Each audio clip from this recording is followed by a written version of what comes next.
ಹೊರಗುತ್ತಿಗೆ ನೇಮಕಾತಿಯಲ್ಲಿ ಮೀಸಲಾತಿ ನೀಡುವಂತೆ ಆಗ್ರಹಿಸಿ ದಲಿತ ಸಂಘರ್ಷ ಸಮಿತಿ ವತಿಯಿಂದ ಚಾಮರಾಜನಗರ ಜಿಲ್ಲೆಯಲ್ಲಿ ಪ್ರತಿಭಟನೆ ನಡೆಯಿತು. ಚಾಮರಾಜನಗರದ ಜಿಲ್ಲಾಡಳಿತ ಭವನದ ಮುಂಭಾಗ ಇರುವ ಡಾ. ಬಿ.ಆರ್. ಅಂಬೇಡ್ಕರ್ ಪುತ್ಥಳಿಗೆ ಮಾಲಾರ್ಪಣೆ ಮಾಡಿ ಬಳಿಕ ಪುತ್ಥಳಿ ಮುಂಭಾಗ ಜಮಾಯಿಸಿದ ಪ್ರತಿಭಟನಾಕಾರರು ರಾಜ್ಯ ಸರ್ಕಾರದ ವಿರುದ್ಧ ಅಧಿಕಾರವನ್ನು ಕೂಗಿ ಘೋಷಣೆಗಳನ್ನು ಕೂಗಿ ಆಕ್ರೋಶವನ್ನು ಹೊರಹಾಕಿದರು.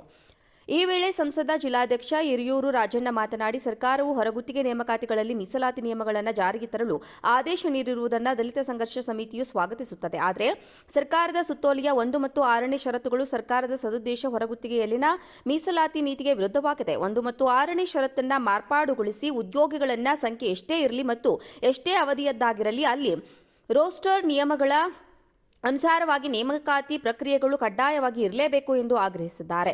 ಹೆಚ್ಚುವರಿ ಜಿಲ್ಲಾಧಿಕಾರಿ ಗೀತಾ ಹುಡೇದವರು ಮೂಲಕ ಮುಖ್ಯಮಂತ್ರಿಗಳಿಗೆ ಮನವಿ ಸಲ್ಲಿಸಿದ್ದಾರೆ.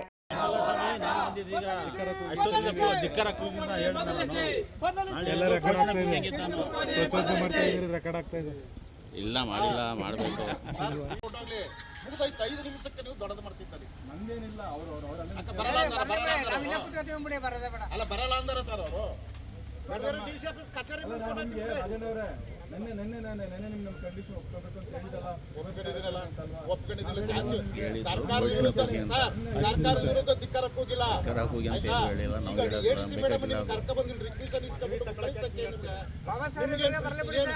ದಲಿತರು ಅಂದ್ರೆ ಅಷ್ಟು ಕಡ್ಗಂಡ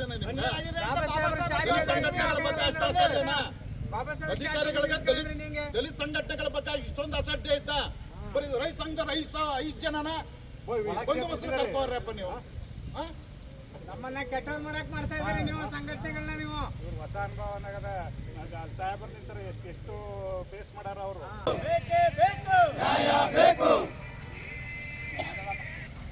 ಹೊರಗುತ್ತಿಗೆ ನಿಯಮಗಳು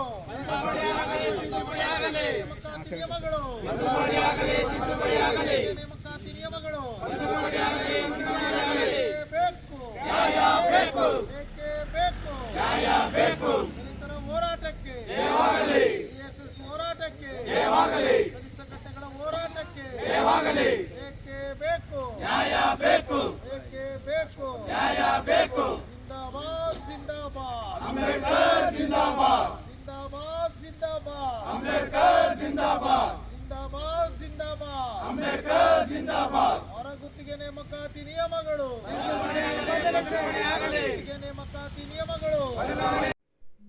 ಹೊರಗುತ್ತಿಗೆ ನೇಮಕಾತಿಯಲ್ಲಿ ಮೀಸಲಾತಿ ನೀಡುವಂತೆ ಆಗ್ರಹಿಸಿ ದಲಿತ ಸಂಘರ್ಷ ಸಮಿತಿ ವತಿಯಿಂದ ಚಾಮರಾಜನಗರ ಜಿಲ್ಲೆಯಲ್ಲಿ ಪ್ರತಿಭಟನೆ ನಡೆಯಿತು. ಚಾಮರಾಜನಗರದ ಜಿಲ್ಲಾಡಳಿತ ಭವನದ ಮುಂಭಾಗ ಇರುವ ಡಾ. ಬಿ.ಆರ್. ಅಂಬೇಡ್ಕರ್ ಪುತ್ಥಳಿಗೆ ಮಾಲಾರ್ಪಣೆ ಮಾಡಿ ಬಳಿಕ ಪುತ್ಥಳಿ ಮುಂಭಾಗ ಜಮಾಯಿಸಿದ ಪ್ರತಿಭಟನಾಕಾರರು ರಾಜ್ಯ ಸರ್ಕಾರದ ವಿರುದ್ಧ ಅಧಿಕಾರವನ್ನು ಕೂಗಿ ಘೋಷಣೆಗಳನ್ನು ಕೂಗಿ ಆಕ್ರೋಶವನ್ನು ಹೊರಹಾಕಿದರು. ಈ ವೇಳೆ ಸಂಸದ ಜಿಲ್ಲಾಧ್ಯಕ್ಷ ಹಿರಿಯೂರು ರಾಜಣ್ಣ ಮಾತನಾಡಿ, ಸರ್ಕಾರವು ಹೊರಗುತ್ತಿಗೆ ನೇಮಕಾತಿಗಳಲ್ಲಿ ಮೀಸಲಾತಿ ನಿಯಮಗಳನ್ನು ಜಾರಿಗೆ ತರಲು ಆದೇಶ ನೀಡಿರುವುದನ್ನು ದಲಿತ ಸಂಘರ್ಷ ಸಮಿತಿಯು ಸ್ವಾಗತಿಸುತ್ತದೆ. ಆದರೆ ಸರ್ಕಾರದ ಸುತ್ತೋಲೆಯ 1 ಮತ್ತು 6ನೇ ಷರತ್ತುಗಳು ಸರ್ಕಾರದ ಸದುದ್ದೇಶ ಹೊರಗುತ್ತಿಗೆಯಲ್ಲಿನ ಮೀಸಲಾತಿ ನೀತಿಗೆ ವಿರುದ್ಧವಾಗಿದೆ. 1 ಮತ್ತು 6ನೇ ಷರತ್ತನ್ನು ಮಾರ್ಪಾಡುಗೊಳಿಸಿ ಉದ್ಯೋಗಿಗಳನ್ನ ಸಂಖ್ಯೆ ಎಷ್ಟೇ ಇರಲಿ ಮತ್ತು ಎಷ್ಟೇ ಅವಧಿಯದ್ದಾಗಿರಲಿ ಅಲ್ಲಿ ರೋಸ್ಟರ್ ನಿಯಮಗಳ ಅನುಸಾರವಾಗಿ ನೇಮಕಾತಿ ಪ್ರಕ್ರಿಯೆಗಳು ಕಡ್ಡಾಯವಾಗಿ ಇರಲೇಬೇಕು ಎಂದು ಆಗ್ರಹಿಸಿದ್ದಾರೆ. ಹೆಚ್ಚುವರಿ ಜಿಲ್ಲಾಧಿಕಾರಿ ಗೀತಾ ಹುಡೇದವರು ಮೂಲಕ ಮುಖ್ಯಮಂತ್ರಿಗಳಿಗೆ ಮನವಿ ಸಲ್ಲಿಸಿದ್ದಾರೆ.